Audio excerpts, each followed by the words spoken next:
السماء وما يخرج منها وما يعرج فيها وما تحت الثرى فنشهد أن لا إله إلا الله وحده لا شريك له ونشهد أن سيدنا وسندنا ونبينا محمدا صلى الله عليه وسلم فصلى الله تعالى عليه وعلى آله وأزواجه وذريته وأهل بيته وأحبابه وأصحابه الأجمعين إلى يوم القيامة. أما بعد، عباد الله، توبوا إلى الله وادخلوا في السلم كافة ولا تتبعوا خطوات الشيطان إنه لكم عدو مبين ولتنظر نفس ما قدمت لغد واتقوا الله إن الله خبير بما تعملون. عباد الله، واعلموا أن الموت الذين تفرون منه فإنه ملاقيكم ثم تردون إلى عالم الغيب والشهادة فينبئكم بما كنتم تعملون. إن الموت الذي أقرب إليكم من حبل الوريد. عباد الله، فاستعزوا لنزول القبور وعملوا عملا صالحا. وقد روي قال رسول الله صلى الله عليه وسلم إذا أخبر الميت آتان ملكان أسودان أرزقان يقال لأحدهما المنكر والآخر النكير فيجلسان فيقولان من ربك فيقول ربي الله فيقولان ما دينك فيقول ديني الإسلام فيقولان من هذا الرجل الذي بعث إليك فيقول هذا محمد رسول الله صلى الله عليه وسلم فيقولان ما يدريك فيقول قرأت كتاب الله وآمنت به وصدقت عليه فينادي منادي من السماء قد صدق عبدي أرفشه من الجنة والبسه من الجنة افتح باب قبره إلى باب الجنة فيأتي من روحها وطيبها وأما الكافر والمنافق يقول في كل جواب ها ها ها ها لا أدري ثم يقيض له الأعمى والأصم مع مرزبة حديد لو ضرب به على الجبل لصار ترابا فيضرب به. وقال الله تعالى في كلامه المجيد وفرقانه الحميد الذي خلق الموت والحياة ليبلوكم أيكم أحسن عملا।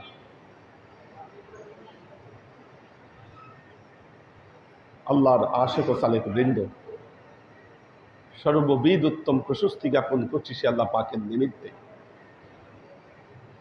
যিনি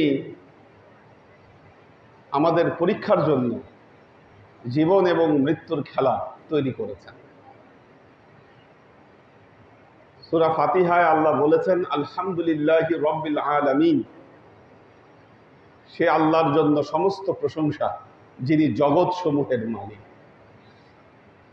অর্থাৎ এই পৃথিবীর মতো অসংখ্য জগৎ আল্লাহ তাআলা সৃষ্টি করে রেখেছে। আমরা যে জগতে অবস্থান করছি এটার নাম হলো আলেমে শাহাদাত। যারা মৃত্যুবরণ করছে, আমরা কবর দিয়ে আসছি, কবরের সাথে সাথে তাদের জন্য আলেমে বারজাখ শুরু হয়ে যাচ্ছে। ওটাও একটা জগৎ। এটা আলেমে শাহাদাত, ওইটা আলেমে বারজাখ, ওটাও একটা দুনিয়া, ওটাও একটা জগৎ।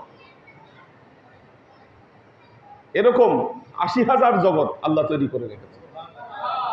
আমরা হয়তো সব কিছুর খবর জানি অথবা জানি না। একজন মানুষকে কবরস্থ করার সাথে সাথে যখন তাকে কবরে শুইয়ে দেওয়া হলো, তার উপরে কবরের উপরে মাটি দিয়ে দেওয়া হলো। আমরা দোয়া পড়ে পড়ে মাটি দিচ্ছি, মিনহা খলাকনাকুম ওয়া ফিহা নুঈদুকুম ওয়া মিনহা নুখরিজুকুম তারাতান উখরা। এটা বলে বলে আমরা মাটি দিচ্ছি। যখনই কবর আমরা ঢাকা দিয়ে দিলাম, তার জন্য আলেমে বারজাখ শুরু হয়ে গেল। আল্লাহ নবী বলেছেন, একজন মাইয়িতকে কবরস্থ করার পর তোমরা কবরের কাছে দাঁড়াও, দোয়া পড়ো বেশি বেশি। ফাল আনা ইউসআলু, কারণ এখন তাকে প্রশ্ন করা হবে। মায়ের পেট থেকে পড়ে আমাদের আলেমে শাহাদত শুরু হয়েছিল। আলেমে বারজাখ শুরু হবে প্রশ্নের মাধ্যমে। প্রশ্নের মাধ্যমে আল্লাহ নবী বলেছেন, ইজা উখবিরাল মাইয়িতু আতানে মালাকানে আর আসওয়াদানে আর যাকানে। যখন একজন মানুষকে কবর দেওয়া হয়, কবরের মধ্যে দুইজন ফেরেশতা আগমন করে। আতানে মালাকানে, দুইজন ফেরেশতা। আর যাকানে, যাদের দেহ হলো প্রকাণ্ড দেহ। আসওয়াদানে, দেখতে অত্যন্ত কালো, কণ্ঠস্বর বজ্রের মতো।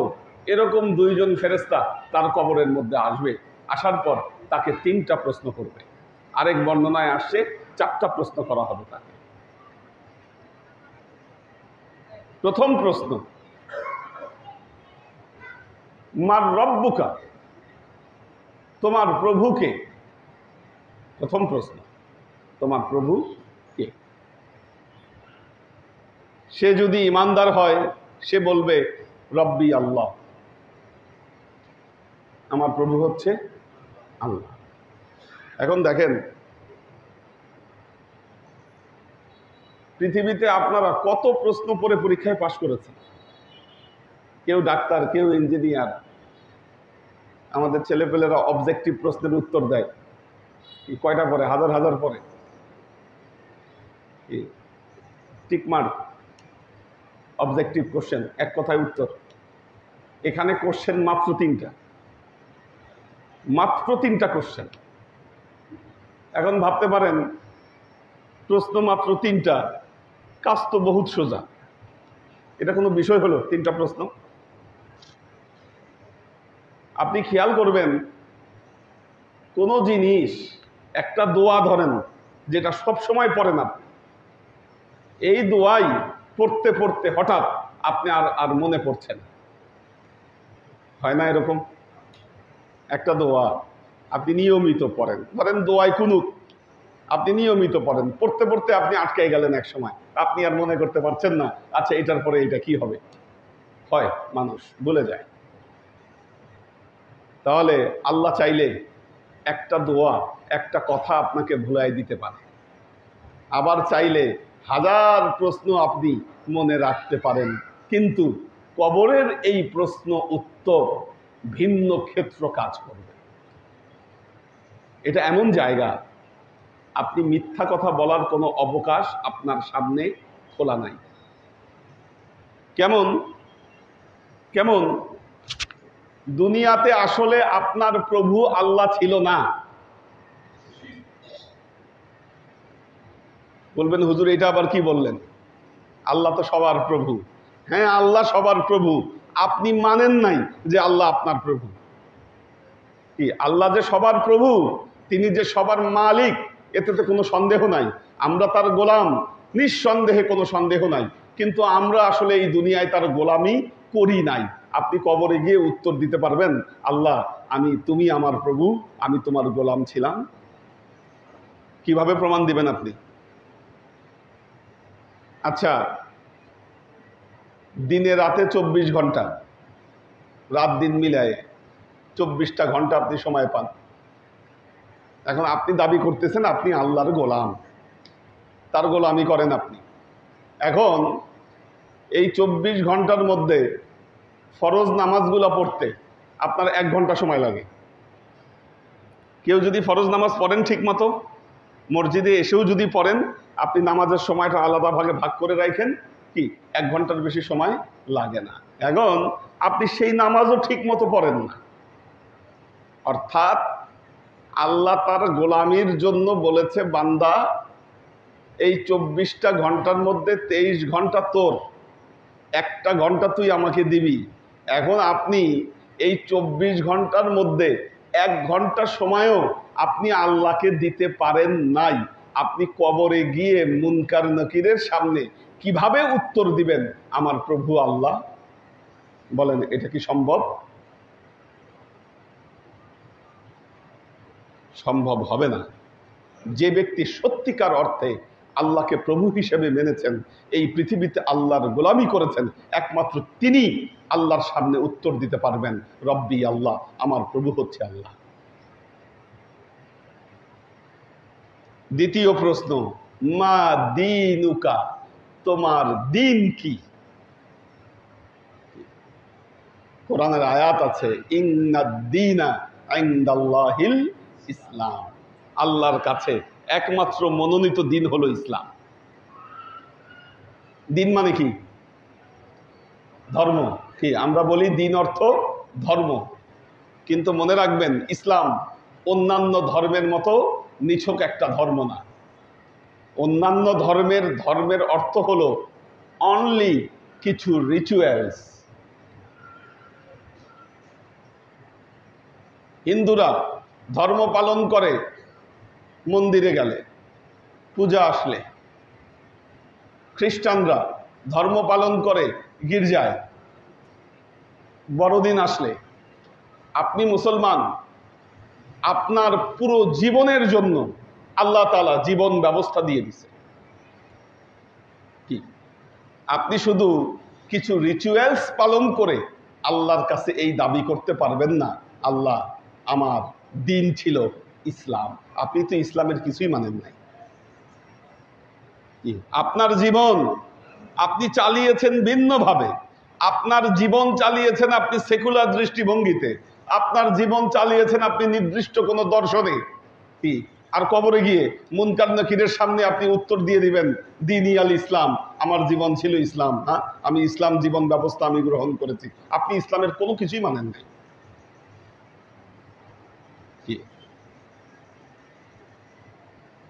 না আপনার পরিবার জীবনে ইসলাম ছিল, না সমাজ জীবনে ইসলাম ছিল, কি না রাষ্ট্র জীবনে ইসলাম ছিল, না কোনো কিছুতে ইসলাম ছিল। আপনি আল্লাহর কাছে কিভাবে জবাব দিবেন, দ্বীনি আল ইসলাম, আমার কি জীবন ব্যবস্থা ইসলাম?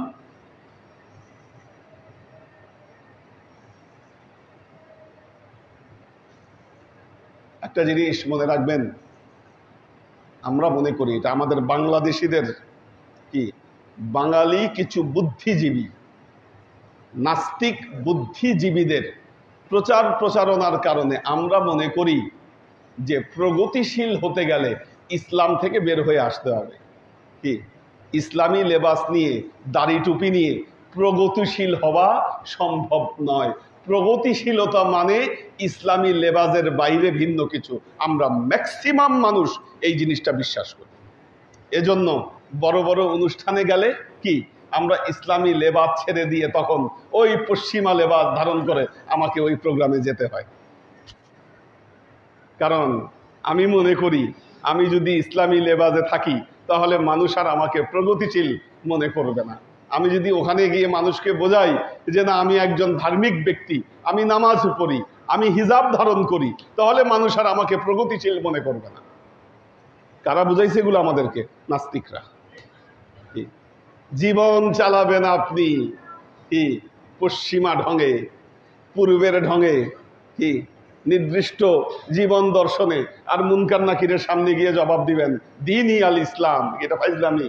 হ্যাঁ, আমার আমার দিন ছিল ইসলাম, আর মুনকার নাকির এটা বুঝে নিবে, এত সোজা। 3 নম্বর প্রশ্ন, সবচাইতে মারাত্মক প্রশ্ন। আল্লাহ নবী বলেছেন আন্নাকুম তুফতানুনা ফিল কবরি কা ফিতনাতি মাসিহিদ দাজ্জাল। 3 নম্বর প্রশ্ন যখন করা হবে,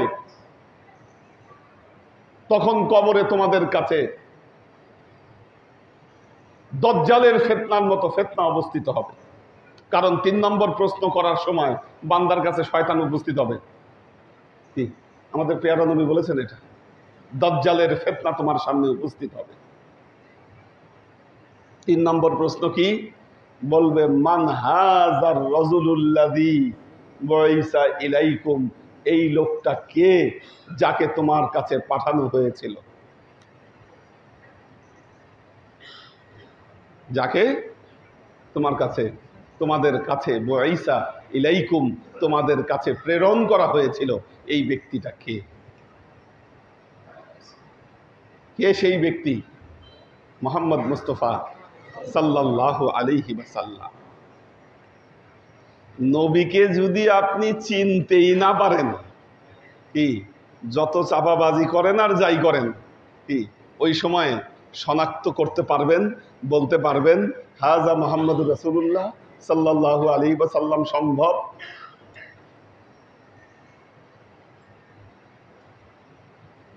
আল্লাহর আশেক ও সালেক বৃন্দ, আমরা বাতাসের উপরে চলি, মনে করি যে না, কি কবরে গিয়ে দুনিয়ায় থাকবো অন্ধ, আর কবরে গিয়ে সুন্দর আমি এই প্রশ্নের জবাব দিয়ে দিব। নায়েবে রাসূলের মাধ্যমে নবীকে না চিনলে এই 3য় প্রশ্নের জবাব কশ্চিন কালেও আপনি দিতে পারবেন না। 4র্থ প্রশ্ন করা হবে মা ইউদরিকা। 3টা প্রশ্ন করেছেন, 4র্থ প্রশ্ন করবে তুমি এগুলো কিভাবে জানলা? বান্দা বলবে কারাতু কিতাব আল্লাহ, আমি আল্লাহর কিতাব পড়েছি, ওয়া আমানতু বিহি, এর উপর আমি ঈমান এনেছি, ওয়া সাদ্দাকতু আলাইহি, আমি এটাকে সত্যায়ন করেছি।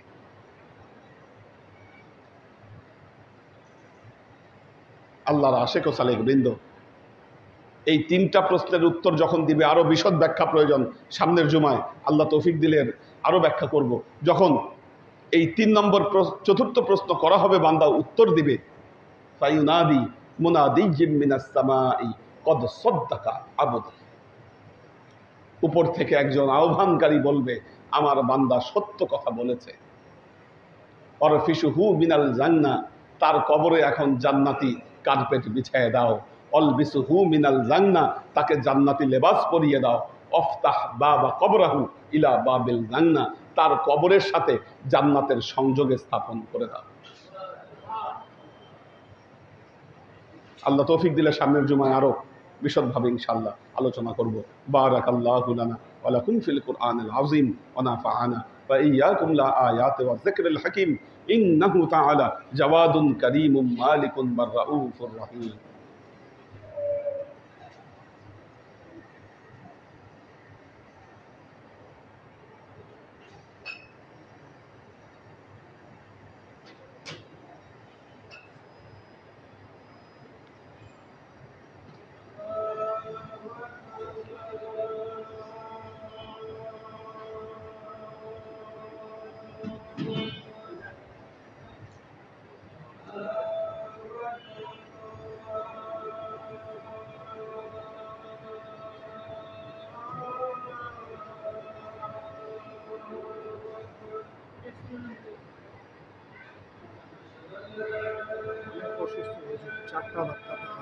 আল্লাহ আল্লাহ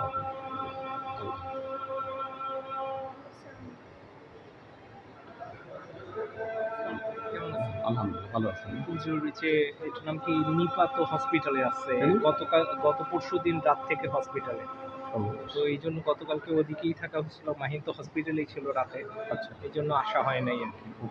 কি হয়েছিল? এই জন্য কি কিডনি মানে পরবর্তীতে কালকে রাতে ধরা পড়ছে যে কিডনি ইনফেকশন হয়েছে। এখন শুধু স্যালাইন দিয়ে রাখছে, মুখে খাওয়ারও বন্ধ।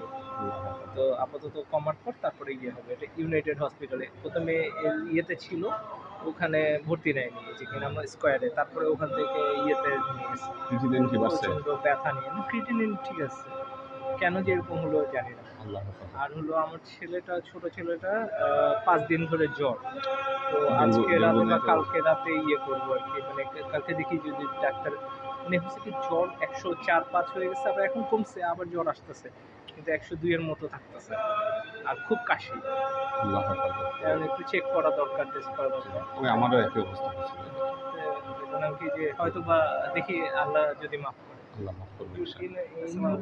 কে আপু আছে, আমার চাচাতো বোন যে কে আপু, জি ওনার হাজব্যান্ড জি। উনি কিন্তু ভালুকায় আছে। গেছেন। উনি বায়াত পড়েনি, উনি বায়াত চান পড়েনি। যে বায়াত পড়ে, উনি নামাজ পড়তে আসে। আমি বলি যে নামাজ পড়লে তো উপরে নিয়ে আসেন আমাদের। নামাজের পর ঠিক আছে।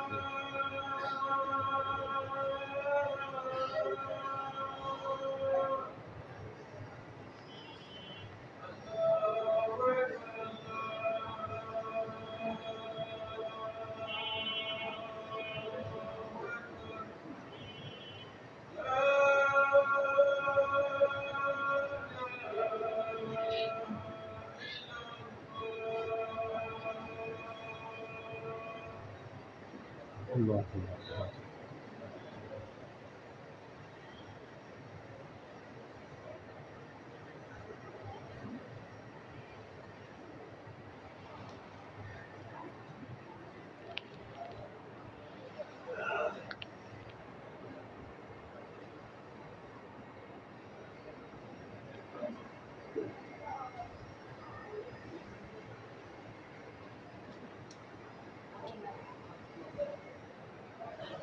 الحمد لله الحمد لله الذي لا شريك له في مملوكته الواحد الذي لا ينادي له في وحدانيته يمرض الخلق ويشفيه ثم يميته ويحييه والأمور تجري بإرادته وحكمته أحمده حمدا معترد بملوحيته والحمد لله الذي عليما خبيرا يعلم ما ينزل من السماء وما يخرج منها وما يعرج فيها وما تحت الثرى فنشهد أن لا إله إلا الله وحده لا شريك له ونشهد أن سيدنا وسندنا ونبينا محمدا صلى الله عليه وسلم فصلى الله تعالى عليه وعلى آله وأزواجه وذريته وأهل بيته وأحبابه وأصحابه الأجمعين إلى يوم القيامة. أما بعد عباد الله توبوا إلى الله وادخلوا في السلم كافة ولا تتبعوا خطوات الشيطان إنه لكم عدو مبين ولتنظر نفس ما قدمت لغد واتقوا الله إن الله خبير بما تعملون. عباد الله إن الموت الذين تفرون منه فإنه ملاقيكم ثم تردون إلى عالم الغيب والشهادة فينبئكم بما كنتم تعملون إن الموت الذي أقرب إليكم من حبل الوريد. عباد الله فاستعزوا لنزول القبور واعملوا عملا صالحا واتعظوا بنصيحتي كما أخبركم الآن بخطبتي. بارك الله لنا ولكم في القرآن العظيم ونفعنا وإياكم لآيات والذكر الحكيم إنه تعالى جواد كريم مالك بالرؤوف الرحيم.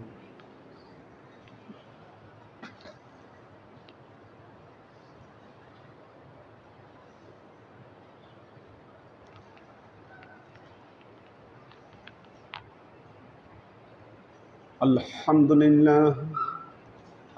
لله نحمده ونستعينه ونستغفره ونؤمن به ونتوكل عليه ونعوذ بالله من شرور أنفسنا ومن سيئات أعمالنا من يهد الله فهو المهتدي ومن يضلل فلن تجد له وليا مرشدا. فنشهد أن لا إله إلا الله وحده لا شريك له ونشهد أن سيدنا وسندنا ونبينا محمدا صلى الله عليه وسلم الذي أرسله الله بالحق بشيرا ونذيرا وداعيا إلى الله بإذنه وسراجا منيرا. وقال تعالى إن الله وملائكته يصلون على النبي يا أيها الذين آمنوا صلوا عليه وسلموا تسليما. اللهم صل على محمد وعلى آل محمد كما صليت على إبراهيم وعلى آل إبراهيم إنك حميد مجيد. اللهم بارك على محمد وعلى آل محمد كما باركت على إبراهيم وعلى آل إبراهيم إنك حميد مجيد. اللهم صل وسلم ورحم وبارك على سيدنا ونبينا وشفيعنا وحبيبنا وقرة أعيننا محمد صلى الله عليه وسلم وعلى آله وأزواجه وذرياته وأهل بيته وأحبابه وأصحابه الأجمعين إلى يوم القيامة، خصوصا على صاحب الصدق عامل المؤمنين أبي بكر الصديق رضي الله تعالى عنه، وعلى صاحب العدل والإحسان عامل المؤمنين عمر بن الخطاب رضي الله تعالى عنه، وعلى صاحب الحياء والإيقان عامل المؤمنين عثمان بن عفان رضي الله تعالى عنه، وعلى صاحب العلم والحلم والعرفان عامل المؤمنين علي بن أبي طالب رضي الله تعالى عنه، وعلى تمام العشرة المبشرات والتابعين المهديين. اللهم اهد أئمة المسلمين إلى سنة رسول الله صلى الله عليه وسلم. اللهم اغفر أئمة المسلمين مغفرة ظاهرة وباطنة. اللهم أعز الإسلام والمسلمين. اللهم أت أئمة المسلمين فلاحا عظيما. اللهم انصر من نصر دين محمد صلى الله عليه وسلم وجعلنا منهم وخذل من خذل دين محمد صلى الله عليه وسلم ولا تجعلنا منهم. تعالوا عباد الله رحمكم الله، إن الله يأمركم بالعدل والإحسان وإيتاء ذي القربى وينهى عن الفحشاء والمنكر والبغي يعظكم لعلكم تذكرون. فاذكروني أذكركم واشكروا لي ولا تكفرون.